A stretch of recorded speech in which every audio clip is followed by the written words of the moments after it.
قرآن کے احکام پہ بھی مجھ کو چلا دے، قرآن کے احکام پہ بھی مجھ کو چلا دے۔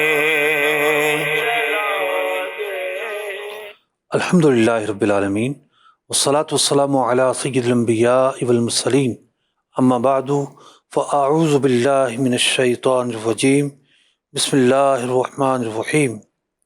محترم ناظرین کرام، آپ دیکھ رہے ہیں پروگرام احکام قرآن، اور سورہ مدثر جو ہے ہمارے مطالعے میں ہے۔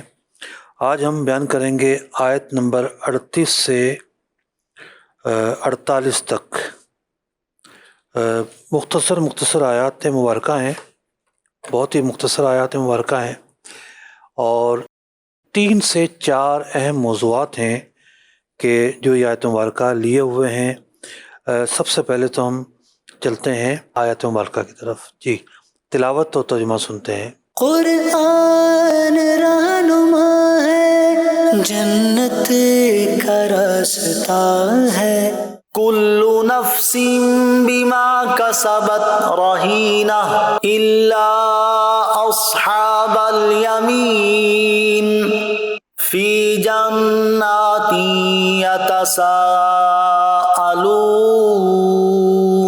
عن المجرمین ما سلککم فی سقر قالوا لم نک من المصلین وَلَمْ نَكُ نُطْعِمُ الْمِسْكِينَ وَكُنَّا نَخُوضُ مَعَ الْخَائِضِينَ وَكُنَّا نُكَذِّبُ بِيَوْمِ الدِّينِ حَتَّى أَتَانَا الْيَقِينُ فَمَا تَنفَعُهُمْ شَفَاعَةُ الشَّافِعِينَ۔ ترجمہ کنز الایمان۔ ہر جان اپنی کرنی میں گروی ہے مگر دہنی طرف والے باغوں میں۔ پوچھتے ہیں مجرموں سے، تمہیں کیا بات دوزخ میں لے گئی؟ وہ بولے، ہم نماز نہ پڑھتے تھے اور مسکین کو کھانا نہ دیتے تھے اور بیہودہ فکر والوں کے ساتھ بیہودہ فکرے کرتے تھے، اور ہم انصاف کے دن کو جھٹلاتے رہے یہاں تک کہ ہمیں موت آئی تو انہیں سفارشیوں کی سفارش کام نہ دے گی۔ فرمایا جا رہا ہے کل نفس بما کسبت رہینہ، کہ ہر جان وہ اپنے اعمال کے بدلے میں گروی رکھی ہوئی ہے، یعنی آزاد نہیں ہے، قابل محاسبہ ہے، قابل مواخذہ ہے۔ تو رہن میں جو چیز رکھی جائے اسے رہینہ کہا گیا۔ تو چونکہ عربی زبان میں نفس جو ہے وہ لفظ جو ہے، یہ لفظ مؤنث ہے، اس لیے مؤنث صفت لائی گئی۔ اور ایک جنرل مفہوم ہے جس کو مطالعہ قرآن کرنے والا یا مطالعہ قرآن سننے والا بخوبی جانتا ہے کہ قرآن پاک نے جزا اور سزا کا جو ہے وہ ایک اصول بیان کیا ہے، اور اس کا مختلف مقامات پر مختلف جگہوں پر اعادہ بھی کیا جاتا ہے۔ فرمایا جا رہا ہے الا اصحاب الیمین، کہ ہر ایک قابل مواخذہ ہے سوائے اصحاب یمین کے۔ اب یہاں سوال یہ پیدا ہوتا ہے کہ اصحاب یمین سے کون مراد ہیں؟ تو بعض علماء نے کہا کہ جی اس سے مراد نابالغ بچے ہیں کہ وہ دنیا سے اس حالت میں رخصت ہوئے کہ قلم ان پر اٹھا ہی نہیں، وہ مرفوع القلم تھے۔ تو جب وہ مرفوع القلم تھے تو جزا تو انہیں دی گئی، لیکن سزا پر جو مواخذہ ہے وہ ان کا نہیں ہے، کیونکہ مواخذے کے لیے یہ ضروری ہے کہ عقل سلامت ہو، اور یہ ضروری ہے کہ بلوغت کو پہنچ گیا ہو۔ تو ایک رائے یہ بیان کی مفسرین نے، اور بعض مفسرین نے یا دیگر جو اقوال بیان کیے گئے وہ یہ بیان کیے گئے کہ اس سے مراد وہ لوگ ہیں کہ قیامت کے دن جن کو کامیابی حاصل ہو گئی، کامیاب ہو گئے ہو، ان کا نامہ اعمال سیدھے ہاتھ میں پکڑا دیا گیا، انہیں بلا حساب بخش دیا گیا، وہ اہل فضل قرار پائے، وہ دیگر سے یوں سمجھیے کہ بازی لے گئے۔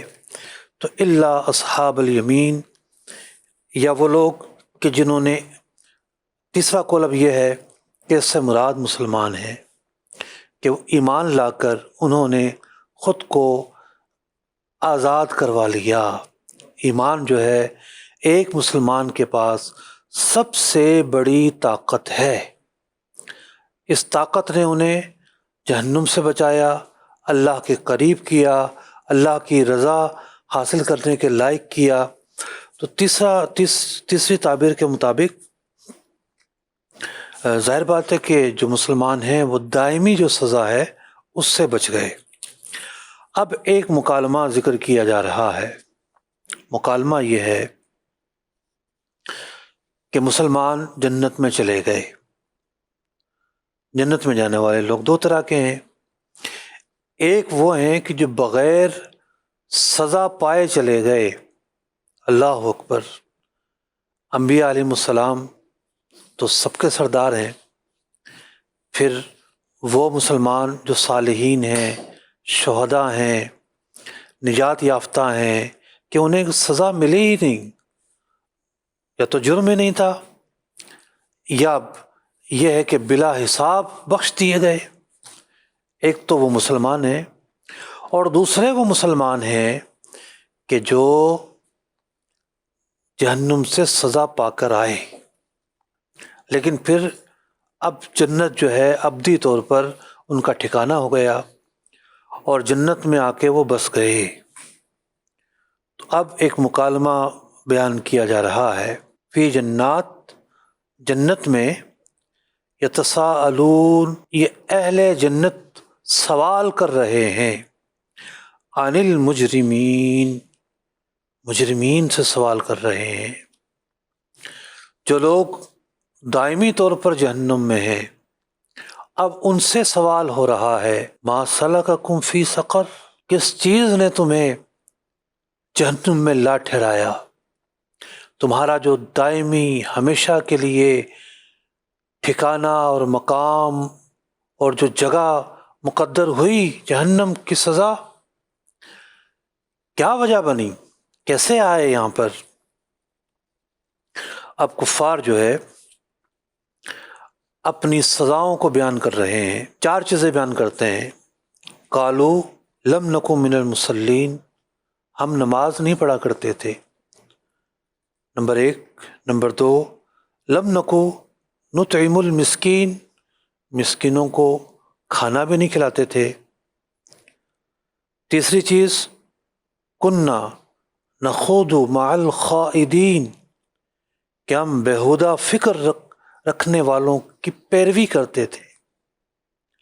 اور چوتھی، وَكُنَّا نُكَذِّبُ بِيَوْمِ الدِّينِ، کہ ہم یوم جزا کا انکار کرتے تھے۔ یوم جزا کے انکار کرنے کا مطلب یہ ہے کہ وہ اللہ تعالیٰ کا جو ڈر تھا، یعنی جو ڈر انہیں بیان کیا گیا، انبیاء آتے رہے، مرسلین آتے رہے، انہیں ڈرایا گیا، عذاب سے ڈرایا گیا، آخرت کے دن سے ڈرایا گیا، تو ان لوگوں نے ہر بات میں نافرمانی کی۔ کسی نے ہو سکتا ہے سرے سے اللہ کا انکار کیا ہو، کوئی مانتا ہو لیکن پھر بھی کفر میں پڑا ہو۔ چونکہ کفار کی بات ہو رہی ہے کہ جو دائمی طور پر جہنم میں رہیں گے، چار بڑے جرائم بطور مکالمہ کے بیان کرتے ہیں۔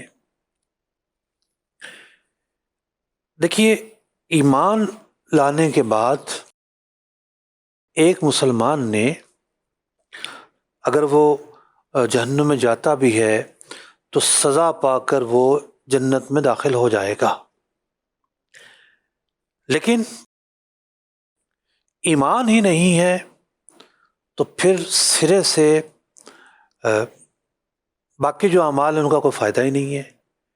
تو باقی جو اعمال اس کے ہیں کفار جو اچھے اعمال کرتے ہیں ان کا بدلہ دنیا ہی میں دے دیا جاتا ہے۔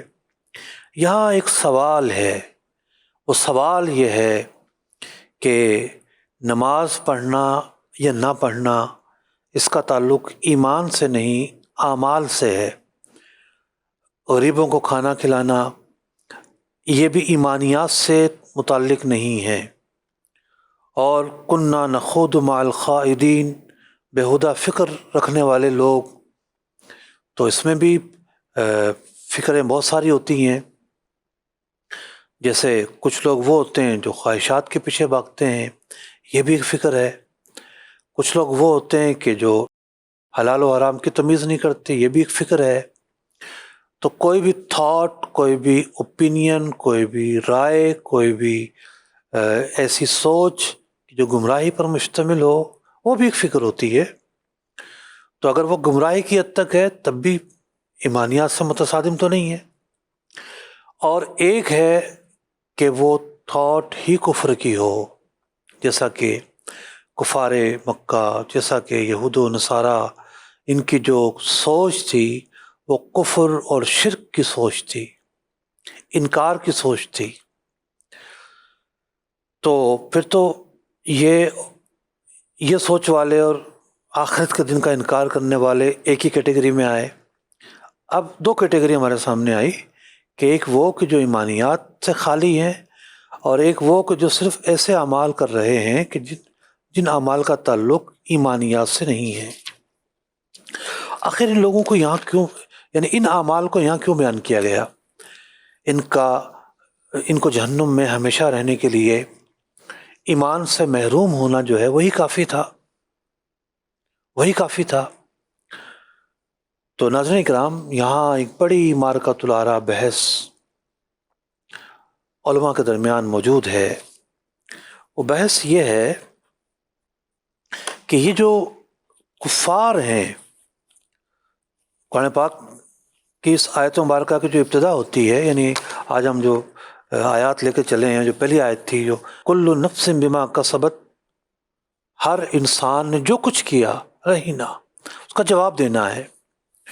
تو کفار نے جہاں ایمانیات کا جواب دینا ہے کہ وہ شرک کے عقیدے پر خاتمہ ہوا، ان کا کفر کے عقیدے پر ان کا خاتمہ ہوا، کفر و شرک پر خاتمہ ہوا، تو جہاں انہوں نے کفر کا جواب دینا ہے، کیوں اللہ کا انکار کیا، کیوں انبیاء کا انکار کیا، ان لوگوں نے کیوں ضروریات دین کا انکار کیا، یوم جزا کا کیوں انکار کیا، جہاں اس سوال کا جواب آخرت میں دینا ہے اور پھر اس کی سزا پانی ہے۔ تو بہت سارے علماء، بہت بڑے علماء، یعنی ایک بہت بڑے طبقہ علماء قدیم کا، کیونکہ قدیم زمانے سے یہ بحث چلتی آ رہی ہے، یہ موقف رکھتا ہے کہ جو کفار ہیں وہ، قرآن پاک کا حکم ہے نا کہ بھئی نماز پڑھو، یہ حکم عام ہے، تو یہ حکم کفار کے لیے بھی، انہوں نے دو غلطیاں کی، نماز بھی نہیں پڑھی، ایمان بھی نہیں لے کر آئے، یعنی ایمان لا کے نماز پڑھنا ان کی ذمہ داری تھی، تو ایمان نہ لانے کے سبب جہاں انہوں نے کفر کیا، شرک کیا، وہیں اللہ کے جو فرامین تھے، شریعت کے جو احکام تھے، وہ اس سے بھی محروم رہے، اس لیے انہیں ایک نہیں دو سزائیں ملیں گی۔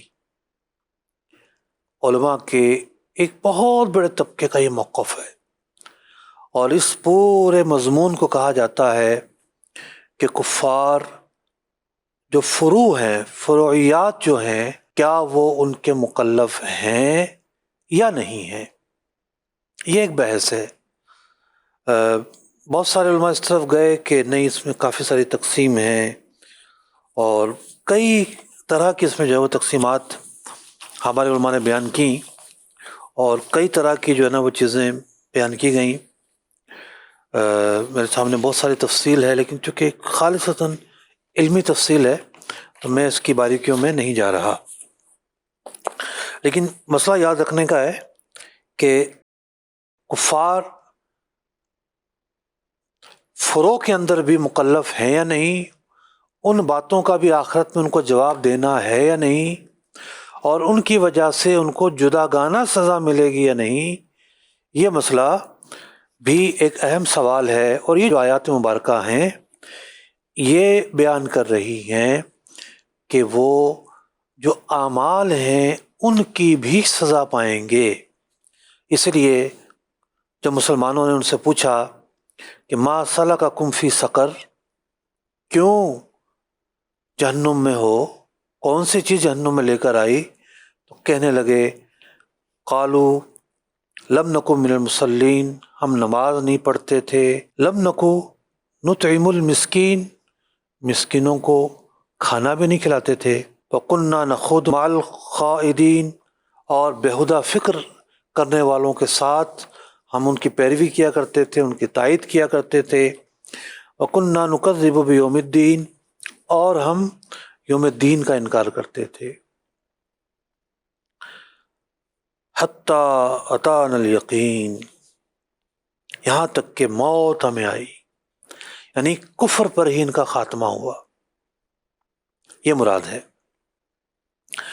تو ناظرین گرامی، آیت مبارکہ کا سیاق اور آیت مبارکہ کا جو پس منظر ہے یہ بڑا واضح ہے اس موقف پر، لیکن کچھ علماء کا یہ بھی موقف ہے، خود حضرت مفتی نعیم الدین مراد آبادی علیہ الرحمہ نے ایک جگہ ایک آیت مبارکہ تھی تو اس کے ضمن میں لکھا کہ اس آیت سے یہ فائدہ حاصل ہوا کہ کفار جو ہے وہ فروع میں مکلف نہیں ہے۔ یہ بھی بہت سارے علماء کا موقف رہا ہے، دونوں طرح کے موقف بہت مضبوط اور بہت مدلل ہیں۔ ناظرین گرامی، آگے فرمایا جا رہا ہے، یعنی مکالمہ پورا ہوا، 3 حصے آیت مبارکہ کے، یعنی یہ جو 10 آیات مبارکہ ہیں کہ 3 حصے ہیں۔ پہلا حصہ ایک بنیادی اصول بیان کیا گیا، دوسرے حصے کے اندر جنتیوں نے جو مکالمہ کیا کفار جہنمیوں سے، وہ مکالمہ یعنی اہل جنت جو ہیں ان کا سوال اور جو کفار جہنم میں ہیں ان کا جواب قرآن پاک نے نقل کیا۔ اب جو آخری آیت مبارکہ ہے فما تنفعہم، یہ جو جہنم میں لوگ ہمیشہ کے لیے چلے گئے ہیں انہیں نفع نہ دے گی شفاعت الشافعین، کسی شفاعت کرنے والے کی شفاعت نفع نہ دے گی۔ فرمایا کیا گیا کہ ہم کفر کرتے رہے حتیٰ اتانا الیقین، موت نے ہمیں آ لیا، تو جس کا خاتمہ کفر پر ہوا اسے کسی کی شفاعت کام نہ دے گی، کوئی شفاعت کرے گا ہی نہیں اس کے لیے۔ ٹھیک ہے، مطلب یہ ہے۔ اب اس آیت مبارکہ کے قرآن پاک کا اسلوب جو ہے بلا شبہ وہ اسلوب ایک معنی بھی حجت ہیں، اسلوب بھی حجت ہیں، الفاظ بھی حجت ہیں، کنایہ بھی حجت ہے، اشارہ بھی حجت ہے، دلالت بھی حجت ہے، سیاق بھی حجت ہے، اور قرآن پاک کا جو اجمال ہے اس اجمال کی جو تفسیر بیان ہوتی ہے وہ بھی ایک حجت ہے۔ تو یوں استدلال کس کس پس منظر اور پیرائے میں ہوتا ہے، میں نے اس کی طرف تھوڑا سا اشارہ کیا۔ تو یہاں پر لفظ بیان کیا گیا الشافعین، یہ بھی کہا جا سکتا تھا کہ کس شافع، جمع کا صیغہ نہ لایا جاتا، تو جمع کا صیغہ لایا جانا یہ بیان کر رہا ہے کہ قیامت کے دن جو شفاعت ہوگی، شفاعت کرنے والے بہت سارے لوگ ہوں گے، بہت سارے ہوں گے۔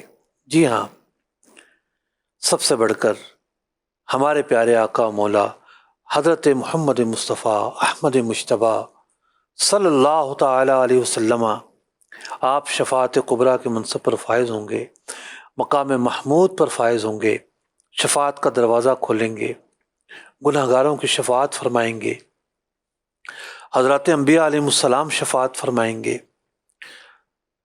شہداء، صدیقین، مومنین شفاعت کریں گے، علماء شفاعت کریں گے، تو یوں شفاعت کرنے والے جو ہیں وہ بہت سارے ہوں گے.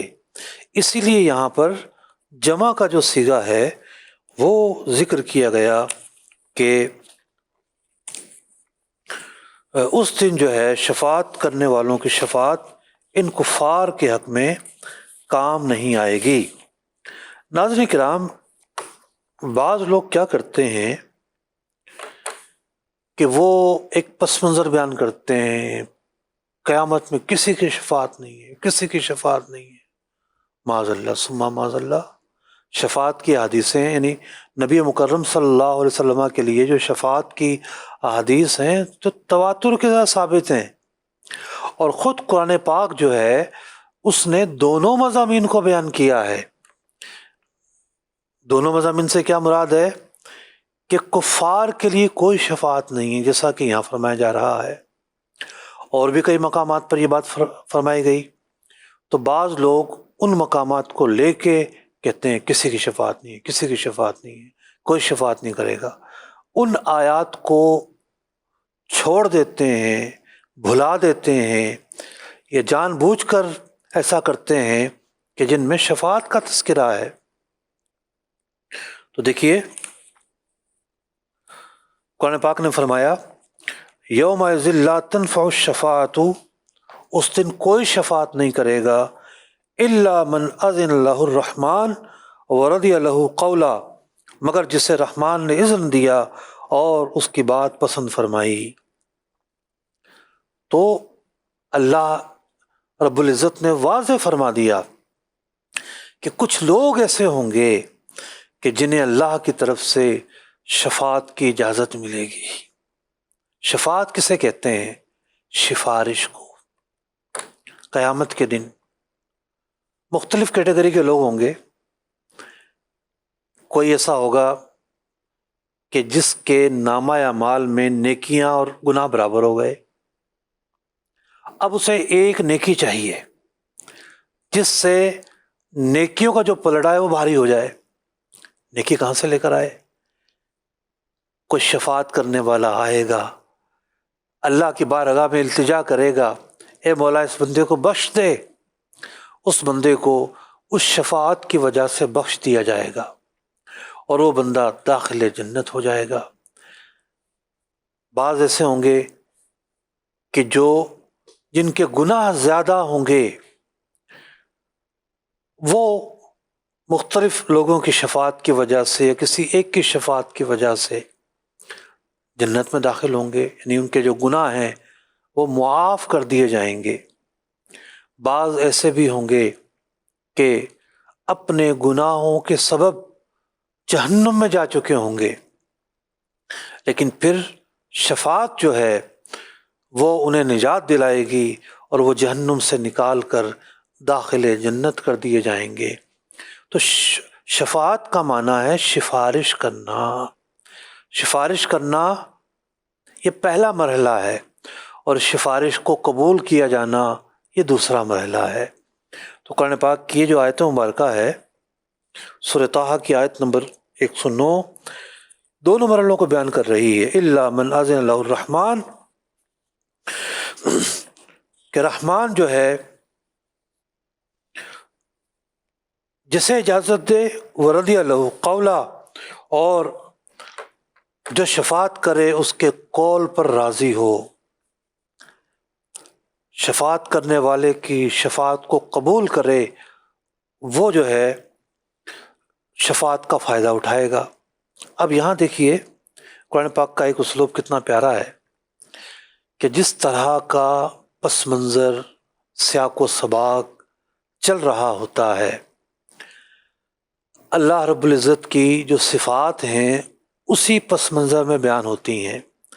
رحمان کا معنی ہے وہ ہستی کہ جو دنیا کے ساتھ ساتھ آخرت میں بھی رحم کرے. آخرت میں رحم کرنا صرف اور صرف اللہ کی صفت ہے. اسی لیے علماء فرماتے ہیں کہ لفظ رحمان ان ناموں میں سے ہے کہ سوائے اللہ کے کسی کو رحمان کے لفظ سے نہیں بلا سکتے، کسی کا نام نہیں رکھ سکتے۔ رکھا ہوتا بعض لوگوں نے رحمان یہاں اور رحمان یوں کرو، تو رحمان کا جو معنی ہے یہ اللہ کے ساتھ خاص ہے، عبد الرحمن کہیں گے۔ تو جو بھی ایسے لوگ ہیں کہ جو لفظ رحمان کسی کا نام ہے،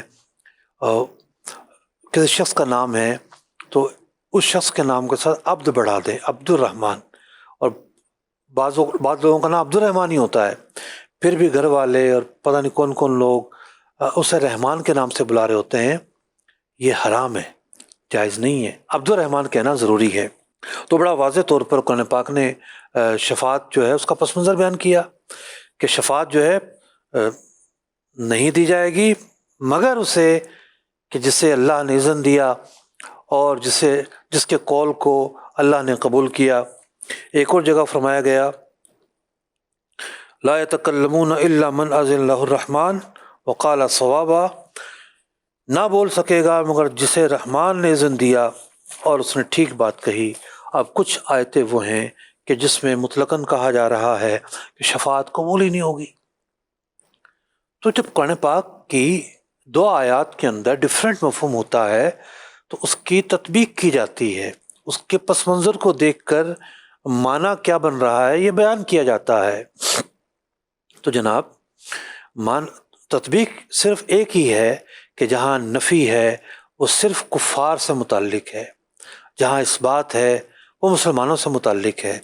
تو ایک جگہ فرمایا گیا وَاتَّقُوا يَوْمًا لَا تَجْزِي نَفْسٌ عَن نَفْسٍ شَيْئًا وَلَا يُقْبَلُ مِنْهَا عَدْلٌ وَلَا تَنْفَعُهَا شَفَاعَةٌ وَلَا هُمْ يُنصَرُونَ، کہ ڈرو اس دن سے کہ کوئی جان دوسرے کا بدلہ نہ ہوگی اور نہ اس کو کچھ لے کر چھوڑیں گے اور نہ کوئی سفارش نفع دے اور نہ ان کی مدد ہو۔ تو یہاں مطلقاً فرمایا جا رہا ہے کوئی شفاعت نفع نہیں دے گی، تو اس سے واضح طور پر مراد یہ ہے یہ کفار سے متعلق ہے۔ تو اسی طرح سورہ بقرہ کی آیت مبارکہ تھی 123 اور سورہ بقرہ کی ایک اور آیت مبارکہ ہے 48، اس میں بھی تقریباً یہی مفہوم بیان کیا گیا۔ تو بات یہ ہے کہ قرآن پاک نے شفاعت سے متعلق دو طرح کی باتیں بیان کی ہیں، مطلقاً نفی بیان کی ہے، وہ کفار سے متعلق ہے۔ یا ابھی آپ نے مکالمہ سنا، کتنی تفصیل اس مکالمے میں بیان کی گئی کہ جناب مسلمان اہل جنت کفار جو جہنم میں ہیں دائمی طور پر ان سے سوال کریں گے کیا چیز تمہیں لے کر آئے جہنم میں، اور پھر وہ بیان کریں گے کہ ہمارا خاتمہ جو ہے وہ ایمان پر نہیں ہوا، اور پھر بیان کیا جا رہا ہے کہ یہ جو لوگ ہیں ان کو کسی کی شفاعت کام نہیں آئے گی۔ پورا واضح پس منظر موجود ہے، اور جو شفاعت مسلمانوں کو حاصل ہوگی، اللہ اکبر اللہ اکبر۔ ایک بڑا وسیع مفہوم ہے اس شفاعت کا، اور میں جو شفاعت کبریٰ ہے اور مقام محمود ہے اس کی تفصیل میں نہیں جا رہا، صرف تین جملے عرض کروں گا، ورنہ تو بہت وسیع مفہوم ہے کہ قیامت کے دن جب تمام مخلوق ایک نبی کے بعد دوسرے نبی کے پاس جا رہی ہوگی اور وہ اذهبوا الی غیرہ کہہ رہے ہوں گے، تو ایسے میں سب کے پاس ہونے کے بعد نبی مکرم صلی اللہ علیہ وسلم کی بارگاہ میں آئے گی، حضور فرمائیں گے انا لہا، میں شفاعت کروں گا، آپ سجدے میں گریں گے۔ ایسے کلمات سے ہم بیان کریں گے کہ آج سے پہلے ایسے کلمات کسی پر القاء نہیں کیے گئے۔ نبی مکرم صلی اللہ علیہ وسلم کو ارشاد ہوگا اللہ کی طرف سے ارفع یا محمد، اپنے سر کو اٹھائیے، اشفع تو شفع، شفاعت کیجئے، آپ کی شفاعت قبول کی جائے گی، شفاعت کا دروازہ کھلے گا۔ اللہ اکبر۔ نبی مکرم صلی اللہ علیہ وسلم بے شمار لوگوں کی شفاعت فرمائیں گے، اور صرف ایسا نہیں ہے کہ حضور اکرم علیہ الصلوۃ والسلام شفاعت فرمائیں گے، بلکہ بہت سارے لوگ شفاعت کریں گے۔ بعض احادیث میں آیا کہ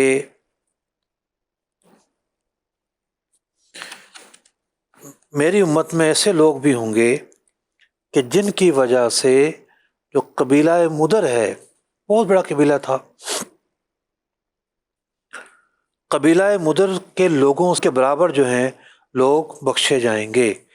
شیخ عبدالحق محدث دہلوی رحمۃ اللہ تعالیٰ علیہ، انہوں نے لمعۃ التنقی جو ہے، مشکات کی جو شرح ہے، شفاعت کی کچھ اقسام بیان کی ہیں، بڑا ایک بہترین مفہوم ہے، اور 10 اقسام انہوں نے بیان کی ہیں۔ وہ لکھتے ہیں کہ جناب ایک تو شفاعت ہے کہ جو نبی مکرم صلی اللہ علیہ وسلم کے ساتھ خاص ہے، اور کچھ شفاعت وہ ہے کہ جو یعنی اس کے اندر ایسی شفاعت ہے کہ وہ صرف حضور کے ساتھ خاص نہیں ہے، وہ آپ بھی فرمائیں گے، باقی لوگ بھی فرمائیں گے۔ فرمایا ایک ہے شفاعت عظمیٰ اور عامہ، تو یہ یعنی جو مقام محمود کا دیا جانا نبی مکرم صلی اللہ علیہ وسلم کے ساتھ خاص ہے۔ دوسری شفاعت یہ ہے کہ بغیر حساب کے لوگوں کو داخل جنت کر دینا۔ شیخ محقق فرماتے ہیں حاضی ایدن وردت لنبینا صلی اللہ علیہ وسلم، یہ شفاعت بھی ہمارے پیارے آقا علیہ السلام کو حاصل ہوگی۔ اور فرمایا مال بعضهم الی انها ایدن مختصۃ، اور بعض علماء کا یہ خیال ہے کہ یہ جو اس انداز کی شفاعت ہے یہ حضور اکرم علیہ السلام کے ساتھ ہی خاص ہوگی۔ تیسری کہ ایسے لوگ کہ جن کی نیکیاں اور گناہ برابر ہو گئے تو ان کی جو ہے وہ شفاعت کی جائے گی۔ چوتھی یہ ہے کہ کچھ لوگ جو ہیں وہ جنت میں تو چلے گئے لیکن جو ان کے درجات ہیں وہ شفاعت سے بلند ہوں گے۔ چھٹی قسم جو ہے وہ لوگ یعنی جو اپنی غفلت کے باعث یا گناہوں کے باعث جہنم میں گئے ہیں تو اہل ایمان، اب ان لوگوں کو نکالا جائے گا شفاعت کی وجہ سے۔ تو یہ جو شفاعت ہے یہ انبیاء علیہ السلام کی بھی ہو سکتی ہے، اولیاء اکرام کی بھی ہو سکتی ہے، ملائکہ کی بھی ہو سکتی ہے، علماء کی بھی ہو سکتی ہے۔ تو یہ جو قرآن پاک نے جمع کا صیغہ استعمال کیا یہ اس لیے کیا کہ شفاعت کرنے والے بہت سارے لوگ ہوں گے۔ ساتویں قسم یہ ہے کہ جنت کا دروازہ کھولا جائے گا شفاعت پر، اور آٹھویں قسم یہ ہے کہ شفاعت کی وجہ سے کسی کے عذاب میں تخفیف کر دی جائے۔ عذاب تو ہو لیکن جتنا جرم تھا اس سے کم ہو، یہ بھی ایک شفاعت ہوگی۔ اور ایک شفاعت وہ ہوگی، 9ویں قسم بیان کرتے ہیں آپ، کہ جو اہل مدینہ کو حاصل ہوگی۔ اللہ اکبر، کتنے خوش نصیب ہیں مدینہ منورہ میں رہنے والے کہ انہیں نبی مکرم صلی اللہ علیہ وسلم کی شفاعت حاصل ہوگی۔ اور فرمایا 10ویں شفاعت کس کے لیے ہے؟ لزائری قبر شریف، نبی مکرم صلی اللہ علیہ وسلم کی تربت اطہر، آپ کے روضہ مبارک، آپ کی قبر مبارک کی زیارت کرنے والے کے لیے بھی شفاعت بیان ہوئی ہے۔ تو یوں فرمایا کہ مختلف صورتیں ہیں، 10 صورتیں آپ نے بیان کی شفاعت کی۔ تو ناظرین کرام، میں نے عرض کیا تھا کہ آج جو آیات مبارکہ ہمارے پیش نظر ہیں اس کے اندر 3 سے 4 جو مضامین ہیں وہ بیان ہو رہے ہیں۔